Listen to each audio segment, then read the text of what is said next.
আজ আমরা acid base balance সম্পর্কে পড়বো। তো এর ইন্ট্রোডাকশনে কি বলছে, অ্যাসিড বেস ব্যালেন্স মানেটা কি? অ্যাসিড বেস ব্যালেন্স মানে হচ্ছে আমাদের বডিতে প্রতিদিন যে পরিমাণে অ্যাসিড এবং বেস প্রডিউস হচ্ছে সেই পরিমাণে যদি অ্যাসিড এবং বেস এক্সক্রিট আউট হয়ে যায় বডি থেকে, তাহলে একটা বডি থেকে অ্যাসিড আর বেসের একটা ব্যালেন্স মেনটেন হচ্ছে। ঠিক আছে, মানে যতটা পরিমাণ আমাদের বডিতে প্রডিউস হচ্ছে বা উৎপন্ন হচ্ছে ততটা পরিমাণে যদি বডি থেকে আমাদের এক্সক্রিট আউট হয়ে যায়, তাহলে আমাদের কি নর্মাল একটা ব্যালেন্স মেনটেন হচ্ছে, তাকেই বলা হচ্ছে কি অ্যাসিড বেস ব্যালেন্স। ঠিক আছে, নেক্সট পয়েন্টে কি বলছে যে এই অ্যাসিড বেস ব্যালেন্সটা আমাদের মেনলি কিসের দ্বারা মেনটেন হয় না, বডি ফ্লুইডে যে হাইড্রোজেন আয়ন থাকে সেই হাইড্রোজেন আয়নের কনসেন্ট্রেশনের ওপরই মেনটেন হয় এই ব্যালেন্সটা। এই অ্যাসিড বেস ব্যালেন্সটাই আমরা কিসের মাধ্যমে বুঝতে পারবো যে এই অ্যাসিড বেস ব্যালেন্সটা আমার মেনটেন হচ্ছে কি হচ্ছে না, মানে বডি ফ্লুইডে থাকা হাইড্রোজেন আয়নের কনসেন্ট্রেশনটাকে আমরা চেক করে বুঝতে পারি যে অ্যাসিড বেস ব্যালেন্সটা আমার মেনটেন হচ্ছে কিনা। তাহলে এবার এই হাইড্রোজেন আয়নের কনসেন্ট্রেশনটা আমরা কিভাবে বুঝবো, না এই যে হাইড্রোজেন আয়ন কি করছে না আমাদের বডির পিএইচ লেভেলটাকে মেনটেন করতে হেল্প করছে। মানে হাইড্রোজেন আয়ন এক্সেস হয়ে গেলে পিএইচ লেভেলটা চেঞ্জেস হবে, হাইড্রোজেন আয়নে যদি চেঞ্জেস হয় তাহলে পিএইচ ভ্যালু চেঞ্জেস হবে। তাহলে এই হাইড্রোজেন আয়নে চেঞ্জেস হচ্ছে, তার ফলে কি পিএইচ ভ্যালু চেঞ্জেস হচ্ছে। তাহলে আমরা হাইড্রোজেন আয়নের এর কনসেন্ট্রেশনের উপর ডিপেন্ড করে কি অ্যাসিড বেস ব্যালেন্সটা। তাহলে আমরা হাইড্রোজেন আয়নের কনসেন্ট্রেশনটা কিভাবে চেক করতে পারি, না পিএইচ ভ্যালু চেক করে আমরা বুঝতে পারবো যে হাইড্রোজেন আয়নের কনসেন্ট্রেশনটা কেমন হয়েছে, যার থেকে বুঝতে পারবো যে অ্যাসিড বেস ব্যালেন্সটা মেনটেন হচ্ছে কি হচ্ছে। ঠিক আছে, বোঝা গেছে জিনিসটা? সেই জন্যই পিএইচ ভ্যালুটাকে একটা স্কেল দ্বারা ডিনোট করা রয়েছে, যেটা কি করছে না এই আমাদের বডি ফ্লুইডটা অ্যাসিডিটি হয়ে গেছে না অ্যালকালিটি হয়েছে সেটা বুঝতে পারে। মানে অ্যাসিডিটি মানে কি, অ্যাসিডটা বেড়ে গেছে বেসটা কমে গেছে, তাহলে বলবো কি অ্যাসিডিটি হচ্ছে। আর অ্যালকালিটি মানে কি, যখন বেসের পরিমাণটা বেশি থাকবে কিন্তু অ্যাসিডের পরিমাণটা কম থাকবে তখন থেকে হচ্ছে অ্যালকালিটি হচ্ছে। তাহলে এই পিএইচ স্কেল মেজার করে আমরা বুঝতে পারি যে বডি ফ্লুইডটা আমার অ্যাসিডিটি হচ্ছে না অ্যালকালিটি হচ্ছে। ঠিক আছে, তাহলে এই নর্মাল আমাকে জানতে হবে যে বডি ফ্লুইডের নর্মাল পিএইচ ভ্যালুটা কত। তাহলে বডি ফ্লুইডের নর্মাল পিএইচ ভ্যালু কত, 7.35 থেকে 7.45, এটা হচ্ছে আমাদের নর্মাল পিএইচ। ঠিক আছে, তাহলে এবার কি করে বুঝবো যে কখন আমার অ্যাসিডিটি হবে কখন আমার অ্যালকালিটি হবে। এবার এই পিএইচ ভ্যালুটা কি করে বুঝবো, না হাইড্রোজেন আয়নের কনসেন্ট্রেশনের উপর ডিপেন্ড করে। তাহলে কি বলছে, হাইড্রোজেন আয়ন যদি ইনক্রিজ হয়, মানে হাইড্রোজেন আয়নের বডি ফ্লুইডে থাকা হাইড্রোজেন আয়নের নাম্বার যদি ইনক্রিজ হয়, তাহলে অ্যাসিডের কম্পোনেন্টটা ইনক্রিজ হবে। মানে হাইড্রোজেন আয়ন বাড়া মানে অ্যাসিডিটি বাড়া। ঠিক আছে, বডি ফ্লুইড অ্যাসিডিটি বাড়া মানে পিএইচ ভ্যালুটাকে ডিক্রিজ হবে। আমরা কি জানি নর্মাল পিএইচ ভ্যালু কত, 7, বা আমরা বলতে পারি কি 7.35 থেকে 7.45, এটা হচ্ছে নিউট্রাল। যদি এর থেকে বিলো হয়, 7 থেকে বিলো হয়, মানে হয়তো 1 থেকে তোমার হতে পারে 6, তাহলে সেই 7 থেকে বিলো হলে তখন তাকে হচ্ছে অ্যাসিড। আর 7 থেকে যদি অ্যাবাভ হয় তখন তাকে বলা হচ্ছে কি অ্যালকালাইন। ঠিক আছে, এবার হাইড্রোজেন আয়নের উপর ডিপেন্ড করে পিএইচ ভ্যালুটা। হাইড্রোজেন আয়নের নাম্বার যদি ইনক্রিজ হয় তাহলে অ্যাসিডিটিটা বাড়বে, মানে পিএইচ ভ্যালুটা কমবে। আর যদি হাইড্রোজেন আয়নের নাম্বারটা যদি ডিক্রিজ হয় তাহলে কি করবে না, অ্যাসিড কম্পোনেন্টটা কমবে, মানে কি বেস কম্পোনেন্ট বাড়বে, মানে কি পিএইচ ভ্যালু ইনক্রিজ হবে, মানে অ্যালকালাইন হবে। টোটাল ইন্টারাকশনটা বোঝা গেছে। টোটাল ইন্টারাকশন এটাই বলছে যে যে পরিমাণ অ্যাসিড এবং বেস প্রতিদিন আমাদের বডিতে রিলিজ হচ্ছে সেই পরিমাণে যদি আমাদের এক্সক্রিট আউট হয়ে যায় তখন এটা ব্যালেন্স স্টেট মেনটেন হয়। যেটা কি করে, যেটা হাইড্রোজেন আয়নের কনসেন্ট্রেশনের উপরই মেনটেন হয়, যে হাইড্রোজেন আয়নের কনসেন্ট্রেশনটা কেমন রয়েছে বডি ফ্লুইডে তার উপরই মেনটেন করছে যে অ্যাসিডিটি হচ্ছে বডি ফ্লুইডে না অ্যালকালিটি হচ্ছে।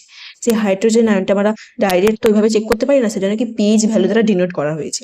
যদি হাইড্রোজেন আয়নের পরিমাণ বাড়ে তাহলে পিএইচ ভ্যালু কি করবে না কমবে, মানে সেটা অ্যাসিড। যদি হাইড্রোজেন আয়ন ডিক্রিজ হয় তাহলে কি হবে না, পিএইচ ভ্যালুটা বাড়বে, মানে সেটা হচ্ছে বেস। ঠিক আছে, নর্মাল পিএইচ হচ্ছে 7.35 থেকে 7.45। বোঝা গেছে? নেক্সট কি বলছে, কজ। কি কি কারণের জন্য আমার এই অ্যাসিড বেস ব্যালেন্সটা চেঞ্জেস হতে পারে। মাইনর চেঞ্জেস মানে যখন অল্প পরিমাণ চেঞ্জেস হচ্ছে, অ্যাসিড বেস ব্যালেন্সটা অত সিভিয়ারিটির দিকে যাচ্ছে না, মাইনর কেসের দিকে, তখন কি কারণে হতে পারে, ফিজিক্যাল এক্সারসাইজ, মডারেট অ্যাংজাইটি বা স্ট্রেস, বা কোনো গ্যাস্ট্রোইন্টেস্টাইনালের কোনো কন্ডিশন, বা কোনো আপসেট বা আপস অ্যান্ড ডাউন, এই সমস্ত জিনিসের জন্য কি হতে পারে না অ্যাসিড বেস ব্যালেন্সটা বা পিএইচ ভ্যালুটা চেঞ্জেস হতে পারে।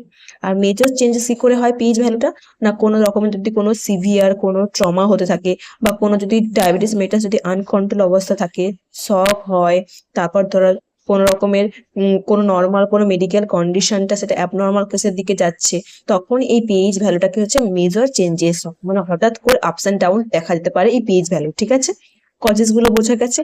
নেক্সট কি হচ্ছে কি, কিভাবে এই অ্যাসিড বেস ব্যালেন্সটাকে আমার মেনটেন করা হয়। ধরো এই বিভিন্ন কারণগুলোর জন্য অ্যাসিড বেস ব্যালেন্সটা আমার আর মেনটেন হচ্ছে না, অ্যাসিডিটি হয়ে যাচ্ছে, বডি ফ্লুইড বা অ্যালকালিটি হচ্ছে, তখন কি কি সিস্টেমের দ্বারা এই অ্যাসিড বেস ব্যালেন্সটাকে মেনটেন করা হয়।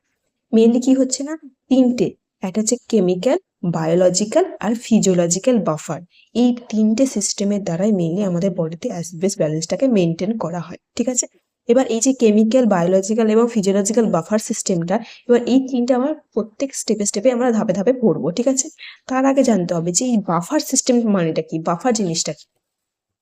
কি বলছে, বাফার হচ্ছে একটা সাবস্টেন্স বা একটা গ্রুপ অফ সাবস্টেন্স বলতে পারি, একটা সাবস্টেন্স বা একটা গ্রুপ অফ সাবস্টেন্স যেটা কি করছে, হাইড্রোজেন আয়নের অ্যাবজর্ব এবং রিলিজটাকে কন্ট্রোল করছে, যার ফলে কি অ্যাসিড এবং বেস ব্যালেন্সটা মেনটেন হচ্ছে।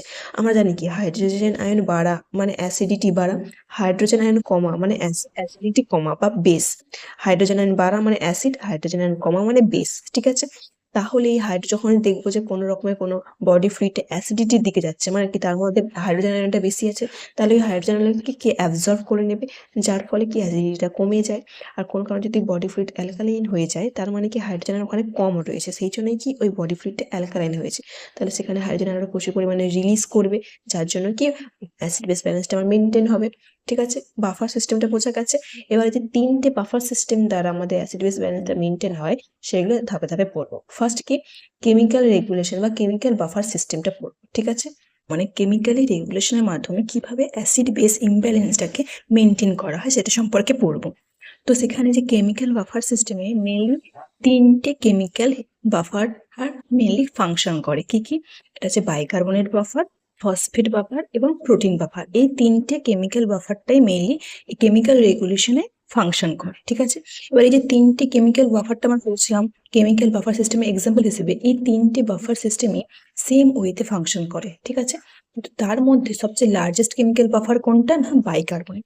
যে বাইকার্বনেট বাফারটা সেটা হচ্ছে সবচেয়ে লার্জেস্ট কেমিক্যাল বাফার এবং যেটা উইদিন সেকেন্ডের মধ্যে কুইক অ্যাকশন ক্রিয়েট করে, মানে যখন একটা অ্যাসিড বেস ইমব্যালেন্স ক্রিয়েট হয় তখনই উইদিন সেকেন্ডের মধ্যে এই বাইকার্বনেট বাফারটা ইমিডিয়েট ফাংশন করে, ওই অ্যাসিড বেস ইমব্যালেন্সটাকে মেনটেন করে।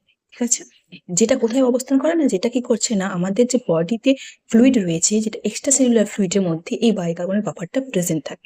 সেলের ভেতরে হচ্ছে ইন্ট্রা, সেলের বাইরে কি এক্সট্রা, তাহলে সেলের বাইরে এক্সট্রা সেলুলার ফ্লুইডের যে এই বাইকার্বনেট বাফার সিস্টেমটা প্রেজেন্ট থাকে। ঠিক আছে, যেটা কিভাবে, এই সিস্টেমটা কিভাবে তৈরি হয় না, আমাদের বডিতে থাকা কার্বন ডাই অক্সাইড এবং ওয়াটার অ্যাটাচ হয়ে কি করে না, একটা কার্বনিক অ্যাসিড তৈরি করে, সেই কার্বনিক অ্যাসিডটা কি করছে না, ভেঙে গিয়ে হাইড্রোজেন আয়ন এবং বাইকার্বনেটে পরিণত হচ্ছে। ঠিক আছে, এইভাবে প্রেজেন্ট থাকে বডিতে, সেখান থেকে যখন কোনো রকমের কোনো ইমব্যালেন্স সিচুয়েশন ক্রিয়েট হয়, সেখান থেকে এই বাইকার্বনেট বাফার সিস্টেমটা ফাংশন করে। ঠিক আছে, এবার এই বাইকার্বনেট বাফার সিস্টেমের মধ্যে কি কি প্রেজেন্ট থাকে না, একটা বেস প্রেজেন্ট থাকে, একটা অ্যাসিড প্রেজেন্ট থাকে। আমরা কি পড়ছি, অ্যাসিড বেস ইমব্যালেন্সটাকে মেনটেন করার জন্য কি করছে না, বাইকার্বনেট বাফার সিস্টেমটা কেমিক্যালি ফাংশন করছে। তাহলে যখন আমাদের বডি ফ্লুইড অ্যাসিডিক নেচার হয়ে যাচ্ছে, মানে কি অ্যাসিড বেড়ে যাচ্ছে, তখন সেটাকে নিউট্রালাইজ করার জন্য একটা বেসের দরকার হবে। বা যখন আমার বডি ফ্লুইড অ্যালকালাইন হয়ে যাচ্ছে, মানে বেসের পরিমাণ বেড়ে যাচ্ছে, তখন সেটাকে নিউট্রালাইজ করার জন্য একটা অ্যাসিডের প্রয়োজন হবে। তাহলে কি আমাদের বডি ফ্লুইডে অ্যাসিডের পরিমাণও বাড়তে পারে, বেসের পরিমাণও বাড়তে পারে, সেটাকে নিউট্রালাইজ করছে কে, বাইকার্বনেট বাফার সিস্টেমটা। তাহলে এই বাইকার্বনেট বাফার সিস্টেমের মধ্যে অবশ্যই একটা বেস প্রেজেন্ট থাকতে হবে, একটা অ্যাসিডও প্রেজেন্ট থাকতে হবে, তবেই আমি বডি ফ্লুইডে হয়ে যাওয়া অ্যাসিডিক নেচার বা অ্যালকালাইন নেচারটাকে দুটোকে আমি নিউট্রালাইজ করতে পারবো। সেই জন্যই এই বাইকার্বনেট বাফার সিস্টেমের মধ্যে সোডিয়াম বা পটাশিয়াম বাইকার্বনেট প্রেজেন্ট থাকে অ্যাজ আ বেস হিসেবে, এবং কার্বনিক অ্যাসিড প্রেজেন্ট থাকে অ্যাজ আ অ্যাসিড হিসেবে, সেম সলিউশনে দুটোই প্রেজেন্ট থাকে। ঠিক আছে, এবার একটা এক্সাম্পল দিয়ে বলছি দুটো সিচুয়েশন।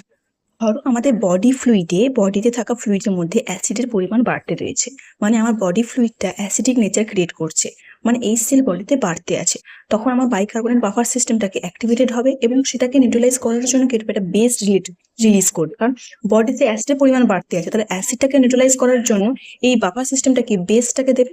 সেই জন্য কি করছে, যে এই বাইকার্বনেট বাফার সিস্টেমে প্রেজেন্ট থাকা যে যে বেসটা সেটা কি করছে না, কম্বাইন হচ্ছে ওই অ্যাসিডের সাথে, কম্বাইন্ড হয়ে সে কি করবে না, একটা উইকার কার্বনিক অ্যাসিড প্রডিউস করবে, মানে যে অ্যাসিডটা আমার বডিতে প্রেজেন্ট ছিল, যার জন্য আমার বডি ফ্লুইডে অ্যাসিডিক নেচার হচ্ছিল, সেটাকে নিউট্রালাইজ করার জন্য বাইকার্বনেট বাফারটা একটা বেসটাকে রিলিজ করবে, যেটা কি করবে ওই অ্যাসিডের সাথে অ্যাটাচ হবে, হয়ে কি করবে এই অ্যাসিডটাকে অন্য একটা উইকার ফর্মে ক্রিয়েট করবে, যার জন্য এই অ্যাসিডের ফাংশনটা অনেক উইক হয়ে যাবে। ঠিক আছে, দিয়ে নিউট্রালাইজ করে দেবে। ধর এই যে এই সেলকে একটা অ্যাসিড এটা আমার বডিতে প্রচুর পরিমাণে বাড়ছিল, যার জন্য বডি ফ্লুইডটা কি অ্যাসিডিক নেচার হচ্ছিল। সেই জন্য এটা সোডিয়াম বাইকার্বনেট, আমরা এখানে পড়েছিলাম কি বাইকার্বনেট বাফার সিস্টেমের মধ্যে সোডিয়াম বা potassium bicarbonate as a base হিসেবে থাকে। তাহলে এটা তো অ্যাসিড, সেটাকে নিউট্রালাইজ করবে কি একটা বেস। সেই জন্য কি করছে বাইকার্বনেট বাফার সিস্টেমটা একটা বেস রিলিজ করছে কি না সোডিয়াম বাইকার্বনেট। ঠিক আছে, এই যে সোডিয়াম বাইকার্বনেট বেসটা রিলিজ করলো, দুটো অ্যাটাচ হলো, হয়ে কি করলো না কার্বনিক অ্যাসিড তৈরি করলো এবং NaCl তৈরি করলো। এই যে কার্বনিক অ্যাসিডটা তৈরি করলো সেটা কি হচ্ছে না অনেকটা উইক, এই যে এই সিএল যতটা অ্যাসিডিক নেচার ছিল তার থেকে অনেক উইক হচ্ছে কি এই কার্বনিক অ্যাসিড। ঠিক আছে, সেটাকে উইক করে দিল, দিয়ে যে অ্যাসিডিক নেচারটা হচ্ছিল বডি ফ্লুইডে সেটাকে নিউট্রালাইজ করে দিল। মানে অ্যাসিড বেস ইমব্যালেন্স হচ্ছিল, অ্যাসিডিক নেচারের দিকে যাচ্ছিল বডি ফ্লুইডটাকে, সেটাকে মেনটেন করার জন্য সোডিয়াম যে বাইকার্বনেট বাফার সিস্টেমটা সেটা কি করছে না সোডিয়াম বাইকার্বনেট এর রিলিজ করলো, যেটা কি করলো সাথে অ্যাটাচ হলো, দিয়ে ওই অ্যাসিডিক নেচারটাকে অনেক উইক করে দিল, দিয়ে নিউট্রালাইজ করে দিল, দিয়ে ইমব্যালেন্সটাকে মেনটেন করে দিল, ব্যালেন্স করে দিল। ঠিক আছে, এবার ধরো আর একটা এক্সাম্পলে, যে ধরো বডি ফ্লুইডের মধ্যে অ্যালকালাইন মানে বেসের পরিমাণ বাড়তে আছে, ধরো NaOH একটা বেস, সেটা পরিমাণ বডিতে অনেক বাড়তে আছে, মানে কি বডিতে বেসের পরিমাণ বাড়তে আছে, তখন কি করবে এই বাইকার্বনেট বাফার সিস্টেমটা কি রিলিজ করবে একটা অ্যাসিড রিলিজ করবে ওই বেসটাকে নিউট্রালাইজ করার জন্য।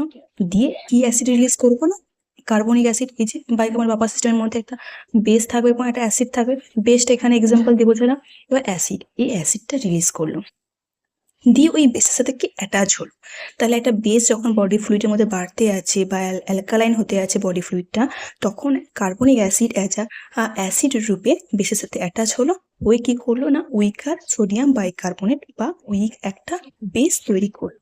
এটা থেকে এটা অনেকটা উইক, এটা যতটা বেস যতটা ফাংশন করছিল বা যতটা অ্যালকালাইন করছিল বডি ফ্লুইডটাকে তার থেকে এটা অনেক কম অ্যালকালাইন। ঠিক আছে, তাহলে কি নিউট্রালাইজ করে দিল বেসটাকে অ্যাসিডের সাথে অ্যাটাচ করে একটা উইক বেস তৈরি করলো, যেটাকে হচ্ছে নিউট্রালাইজ করে দিল। যে ইমব্যালেন্সটা তৈরি হচ্ছিল অ্যালকালাইন হচ্ছিল বডি ফ্লুইডটাকে সেটাকে অ্যাসিড দ্বারা নিউট্রালাইজ করে দিল। দুটো এক্সাম্পল বোঝা গেছে।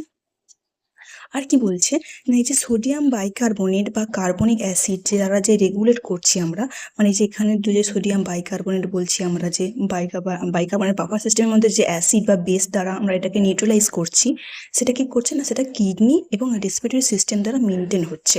মানে এর ফলে তো অনেক প্রোডাক্ট আমার তৈরি হচ্ছে নিউট্রালাইজ করার জন্য, এবার সেই প্রোডাক্টগুলোকে কিডনি এবং রেসপিরেটরি সিস্টেম কি করছে না রেগুলেট করছে, যার কি কি করছে না কিডনি কন্ট্রোল করছে এই যে হাইড্রোজেন আয়ন তৈরি হচ্ছে এবং যে বাইকার্বনেট আয়ন তৈরি হচ্ছে সেটার এক্সক্রিয়েশনটাকে, মানে এই যে হাইড্রোজেন আয়ন যে বাইকার্বনেট আয়নগুলো তৈরি হচ্ছে সেটাকে এক্সক্রিয়েশনে কিডনি হেল্প করছে। আর কি করছে আর করছে লাংস কি করছে না কার্বন ডাইঅক্সাইড যেটা করছে সেই কার্বন ডাইঅক্সাইডের এক্সক্রিয়েশনকে কন্ট্রোল করছে, কতটা কার্বন ডাইঅক্সাইড এক্সক্রিয়েশন হবে সেটাকে কন্ট্রোল করছে কি লাংস। কারণ কার্বন ডাইঅক্সাইড না থাকলে আমি এখানে এইটা জলের সাথে ফাংশন করে আমি কার্বনিক অ্যাসিড তৈরি করতে পারবো না বা বাইকার্বনেট বাফারটাকে আমার এক্সপ্রেস করতে পারবো না।